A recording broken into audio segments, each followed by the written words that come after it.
ఒకప్పుడు అమ్మాయిల్ని అబ్బాయిలు మోసం చేసేవి, ఇప్పుడు అమ్మాయిలే అబ్బాయిలు మోసం చేస్తున్నారు. అదేంటో భయ్యా, లవ్ చేసినప్పుడు బుజ్జి కన్నా బంగారం అని వాళ్ళే అంటారు, మెసేజ్లు పెడతారు, మనతో తిరుగుతారు, అన్నీ చేస్తారు. పేరెంట్స్ తెలిసిపోతే బ్రేకప్. ఎక్కడన్నా భయ్యా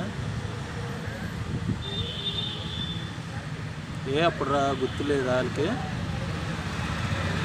ఇప్పుడు గుర్తు రాలేదు. పేరెంట్స్ మనం లవ్ చేసినప్పుడు వాళ్ళకి తెలిసిపోయినప్పుడే వాళ్ళకి గుర్తొచ్చారు పేరెంట్స్. ఒకటి చెప్తున్నాను భయ్యా, అమ్మాయిలు కనుక నమ్మితే మన జీవితం శంకనంగా పోతుంది. చెప్తున్నాను, అస్సలు అమ్మాయిలు నమ్మకండి భయ్యా, అది ఒక్కటే గుర్తుపెట్టుకోండి. ఓకేనా? ఇదే నేను చెప్తున్నాను, చాలా జాగ్రత్తగా ఉన్నాను అమ్మాయిలు. ఓకేనా? బాయ్.